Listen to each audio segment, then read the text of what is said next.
People ask me a lot, how do you play this? How do you play that? And what you've got to understand is there is no set rules as how you play.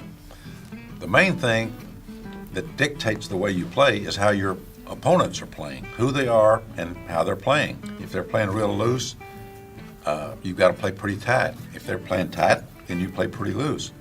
Also, a thing that you got to take into consideration is the ante and the blinds. As the ante and the blinds progress, you must start playing more aggressively because you can't just sit back and wait and wait and wait when you're anteing all your money off. So that's the way you play. You don't have a set way you play. You take all the factors that surround you into consideration, and then you play accordingly.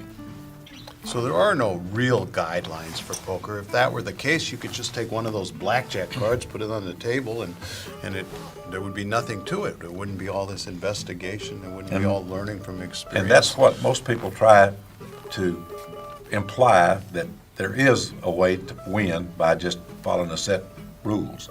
And there's not, because there's too many variables in poker. So you have to be able to adjust your play because of the conditions and the players and the antes and the blinds. I mean, you have to be able to do that or you'll never be a poker player. And being able to do that is very mystical for some players, and that's why Doyle and I put together this iAmplify course that tells you the guidelines you need to be able to know when these hands are good to play and when they're not, when to raise, when to fold. Those all depend on the people, the structure of the game, the people, the structure of the game, the people. And this is what this course is about. Unless you always buy enough chips to cover any player at the table in a no-limit game, you're going to have to be especially aware of the size of opposing stacks. You'll frequently hear experienced no-limit players ask, "How deep are you?" That's poker speak for, what's the total money and chips you have in front of you?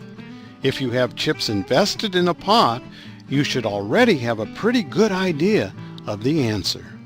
Otherwise, you failed to take into account approximate stack sizes before getting involved. Even if you do have the most chips at the table, you still need to know how many chips opponents have, because odds change in no limit depending on how far a player can go with a hand. For instance, if your plan is to let an opponent have a cheap card now, but expect to bet too much for him to call and complete a hand on the next round, you'd better make sure both you and your opponent have enough chips so you can scare him away with your next bet. Remember, in no limit, when it's heads up, you can never bet more than the player with the fewer chips.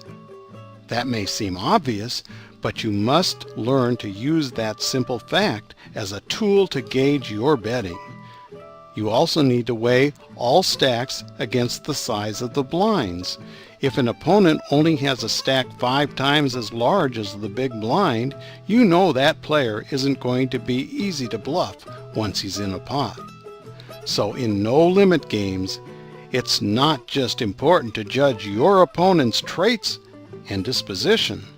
You must also know how deep they are at all times. The depth of their stacks often indicates how they'll play.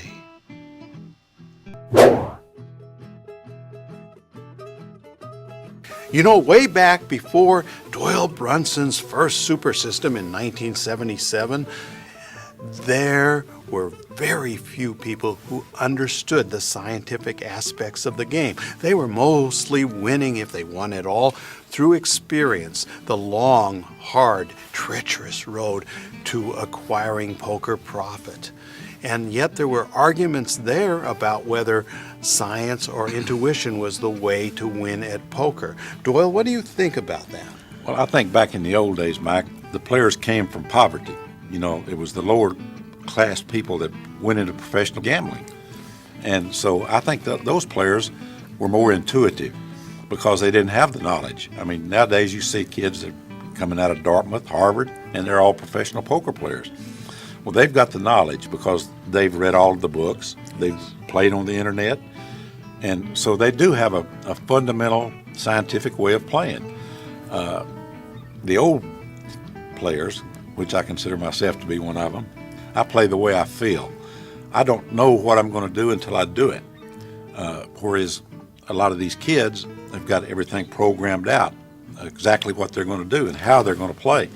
I don't, but I think it goes back to knowing people. I think scientific knowledge is good, but I still think you have to have a knowledge of the people that you're playing, and you have to be able to do what your gut reaction is. And I think you should follow your gut. I think what you do, though, and I've watched you play so often, and I've had you answer questions and make estimates on odds that I then went and calculated, and you turned out to be so close to the answers, it's phenomenal.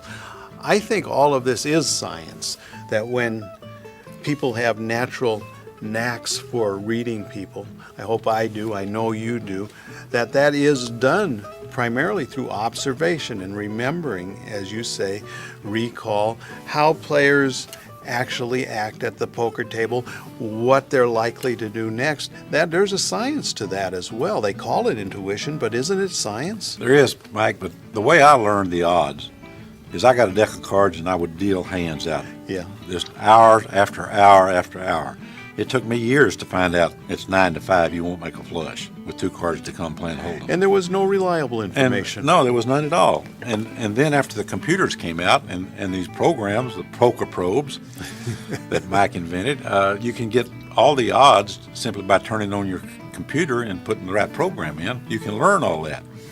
And so it's changed. It's changed immensely. But you still have to have what you're calling intuition to get that extra edge, and that is just the perception that you know in your heart and your gut what your opponent is doing. I think you have to have a combination of the two. I know my son is very fundamentally sound, and I consider myself to be more intuitive.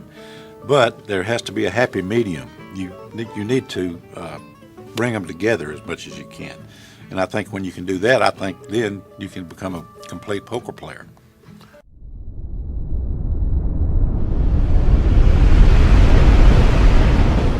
I'm the mad genius of poker, Mike Caro. And I'm Doyle Brunson. I amplify. Do you?